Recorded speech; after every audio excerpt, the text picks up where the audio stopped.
जय महाराष्ट्र विद्यार्थी मित्रांनो, मराठी माहिती केंद्र या यूट्यूब चॅनलवर तुम्हा सगळ्यांचे स्वागत आहे.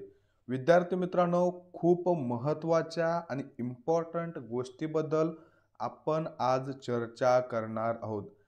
DMER पदभरती वैद्यकीय शिक्षण आणि औषधी द्रव्य हा जो एक महाराष्ट्र शासनाचा विभाग आहे, या विभागाद्वारे महाराष्ट्रामध्ये जेवढे काही मेडिकल कॉलेज असतील, त्याचबरोबर आयुर्वेदिक कॉलेजेस असतील, दंत महाविद्यालये असतील, यामध्ये DMER कडून पदभरती होत असते.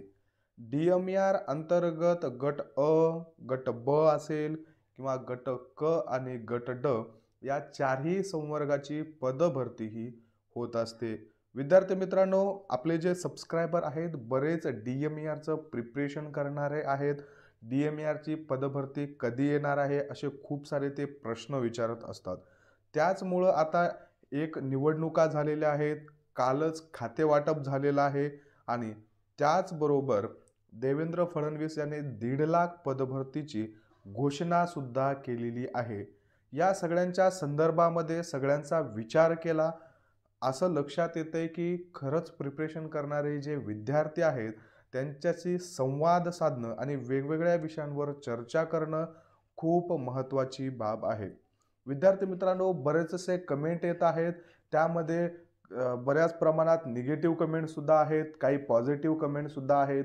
पण तुम्हाला माझा पर्सनली जर अनुभव सांगायचा म्हणलं, तर मी सुद्धा एक कॉम्पिटिटिव्ह परीक्षेची जसं DMER, आरोग्य विभाग असेल, या विभागांमध्ये टेक्निशियनसाठी खूप सारं प्रिपरेशन केलेलं आहे आणि ती अभ्यासाची तयारी करत असताना मला काय काय अडचणी आलेल्या आहेत, कशा पद्धतीनं मला स्ट्रगल करावं लागलं आहे, मी त्या अडचणींना कशा पद्धतीनं फेस केलेला आहे, या सगळ्या गोष्टींचा माझ्याकडं खूप छान अनुभव आहे.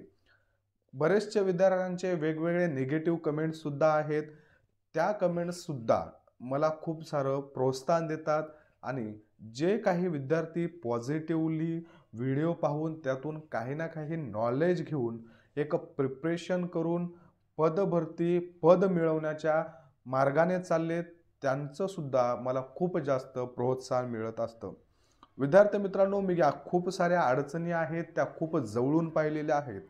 त्यामुळं आपण पहिल्यांदा फॉर्म भरत असताना कोणती काळजी घ्यायला हवी, फॉर्म कशा पद्धतीनं भरायला हवेत, कोणत्या पोस्टसाठी क्वालिफिकेशन काय लागत असतं, त्या क्वालिफिकेशनसाठी पूरक डॉक्युमेंट्स असतील किंवा प्रॉपर प्रिपरेशन असेल, या सगळ्या गोष्टी जे काही छोट्या मोठ्या अडचणी येत असतात, त्या प्रत्येक अडचणींवर आपण एक व्हिडिओ घेऊन मला जेवढं नॉलेज आहे, मला जेवढा अनुभव आहे, तो अनुभव मी तुमच्या पुढे ठेवण्याचा प्रयत्न करणार आहे.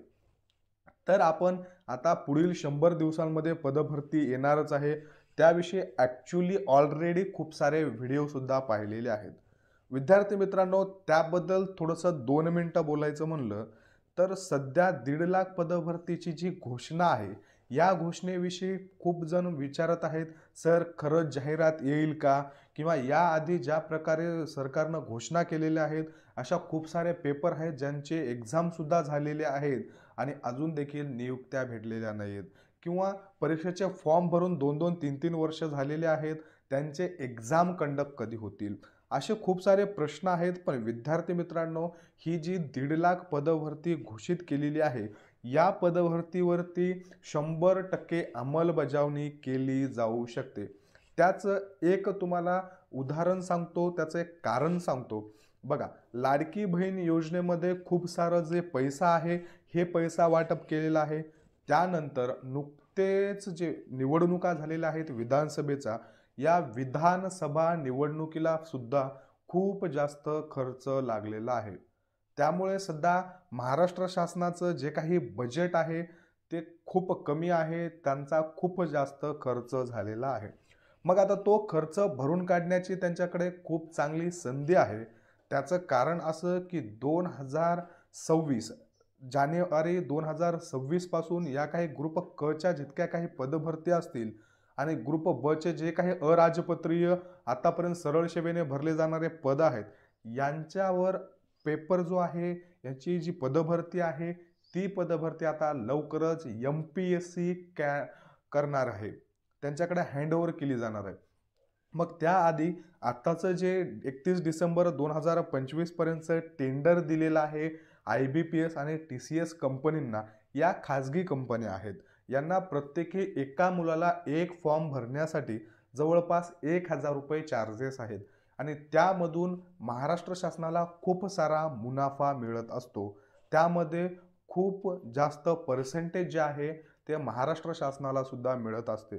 विद्यार्थी मित्रांनो, अप्रॉक्सिमेटली जर विचार केला तर 1.5 लाख जर पदभरती म्हणलं, तुम्हाला माहीत आहे कॉम्पिटिटिव्हला खूप सारं कॉम्पिटिशन आहे. त्यामुळं जवळपास आपण 1.5 लाख पदभरतीला अप्रॉक्सिमेटली 2 कोटी जर फॉर्म धरले, तर बघा एका विद्यार्थ्याला ₹1000 फीस म्हणजे 2 कोटी जर फॉर्म पडले, तर आपल्या सरकारचं जवळपास 2000 कोटी रुपयांचं इन्कम जे आहे ते या पदभरतीमधून होऊ शकतं. बघा, एक तीर आणि खूप सारे निशाण आहे त्याच्यामध्ये. एकतर जे काही कमी झालेले पैसे आहेत, जे काही यांचा गल्ला कमी झालेला आहे, त्यामधून 2000 कोटींची भरून काढण्याची सुद्धा त्यांच्याकडे संधी आहे. हँडओव्हर MPSC करण्याच्या आधी पदभरती करून घेण्याची सुद्धा आहे. त्यानंतर मीडियासमोर सांगण्याची सुद्धा आहे. कोणती गोष्ट, की आम्ही सरकार निवडून आल्याच्या नंतर लगेचच पदसुद्धा भरून घेतले, मनुष्यबळ सुद्धा निर्माण केलं, रोजगार सुद्धा दिला. हे बोलण्यासाठी सुद्धा त्यांच्याकडे ऑप्शन राहणार आहे. एकतर पैशाचे पैसे मिळणार आहेत आणि ज्या खाजगी कंपन्यांना त्यांचं टेंडर आहे, त्या कंपन्यांच्या तोंडाला टाळं लावण्याचं सुद्धा हे त्यांचं एक खूप सारा चान्स आहे आणि तो चान्स ते मिस करणार नाहीत. त्यामुळं या सगळ्यांच्या पार्श्वभूमीवर अनुषंगानं असं वाटतंय की 100% जी पदभरती आहे ती पदभरती निघणारच आहे. मध्येच खूप दिवसापासून एक GR पण आले होते. DMER मध्ये नवीन सारे मेडिकल कॉलेजेस सुद्धा तयार आहेत. त्याच्यानंतर एक समिती सुद्धा गठीत केलेली होती. त्या समितीमध्ये डिसेंबरच्या एंडपर्यंत जो काही डाटा आहे, तो डाटा हँडओव्हर करायचा होता शासनाकडं आणि डिसेंबर एंडिंग विद्यार्थी मित्रांनो चालू आहे. आज जवळपास 22 डिसेंबर आहे. 2-4 दिवसामध्ये, 8 दिवसामध्ये डिसेंबर संपणार आहे. म्हणजे या मंथच्या एंडपर्यंत जो काही रिक्त पदांचा तपशील आहे, तो तपशील आपल्या शासनाकडे जाऊ शकतो. यानंतर एकच वर्ष राहते बघा, जे सरळ सेवा खाजगी कंपन्या घेणार आहेत त्यांच्यासाठी. मग पदभरती जाहीर करणं, फॉर्म भरून घेणं, त्याच्यानंतर एक्झाम कंडक्ट करणं वगैरे या काही गोष्टी आहेत, यांना बराचसा वेळ लागत असतो. त्यामुळं लवकरात लवकर पदभरती येऊ शकते आणि त्यानंतर जी काही 2023 मध्ये DMERची पदभरती झालेली होती, त्याची सुद्धा व्हॅलिडिटी जे फेब्रुवारी महिना आहे तोपर्यंत संपून जात आहे. महाराष्ट्र शासनाला सुद्धा हे तपशील आल्याच्या नंतर त्याचं कॅल्क्युलेशन करण्यासाठी किती जागा आहेत एकूण, त्यापैकी किती मंजूर करायच्या आहेत, किती भरून घ्यायच्या आहेत, त्यामध्ये सरळ सेवेने किती भरल्या जातील, त्याचबरोबर रिक्त किती ठेवायच्या आहेत, अशा ज्या काही गोष्टी आहेत त्यांचं कॅल्क्युलेशन काढलेला सुद्धा तेवढा वेळ जातो. म्हणजेच फेब्रुवारीच्या नंतर 100% जी पदभरती आहे DMER मध्ये, ती पदभरती निघण्याचे खूप सारे चान्सेस आहेत विद्यार्थी मित्रांनो. आणि त्याच पार्श्वभूमीवर आपल्याकडं खूप सारे PDF अवेलेबल आहेत आणि त्या PDF मध्ये आपण जी काही माहिती घ्यायची प्रयत्न करतोय ती माहिती घेणार आहोत. त्याचमुळं आता पुढील काही दिवसामध्ये आपल्याला अभ्यासाकडे फोकस करणं गरजेचं आहे आणि त्याचमुळं मला अभ्यास करताना कशा पद्धतीनं अडचणी आलेल्या होत्या, मी कोणत्या अडचणींना फेस केलेलं आहे आणि कशा पद्धतीनं केलेलं आहे, हे मी व्हिडिओ बनवून तुम्हाला सांगण्याचा प्रयत्न करेल. तर विद्यार्थी मित्रांनो, आपण यासाठी एक DMER पदभरती आणि DHS पदभरतीसाठी जवळपास एक सिरीज स्टार्ट करणार आहोत. त्यामध्ये मला जेवढे काही प्रॉब्लेम्स आलेले आहेत ते मी कव्हर करण्याचा प्रयत्न करेल. जवळपास DMER पदभरतीसाठी एक 10 व्हिडिओ आणि DHS पदभरतीसाठी एक 10 व्हिडिओ, असं एक जवळपास 20 दिवसाचा ते 30 दिवसाचा आपला हा उपक्रम आहे, तो आपण राबवणार आहोत. रोज एका टॉपिकवरती व्हिडिओ आपण अपलोड करणार आहोत. तुम्हालाही काही अडचणी येत असतील तर त्यासुद्धा कमेंट बॉक्समध्ये विचारा. त्यावर सुद्धा आपण व्हिडिओ बनवून सांगण्याचा प्रयत्न करू. एका विद्यार्थ्याला असलेली जी अडचण आहे ती जवळपास 10 विद्यार्थ्यांची सुद्धा अडचण होऊ शकते आणि माझ्या माध्यमातून आपल्या चॅनलच्या माध्यमातून त्यापैकी 2 विद्यार्थ्यांची जरी अडचण निवाडली, 2 विद्यार्थ्यांची जरी अडचण सॉल्व्ह झाली आणि त्यानंतर त्या विद्यार्थ्यांनी प्रिपरेशन करून एखादा गव्हर्नमेंट जॉब जॉइन केला तर त्याचा आनंद मला खूप जास्त होईल.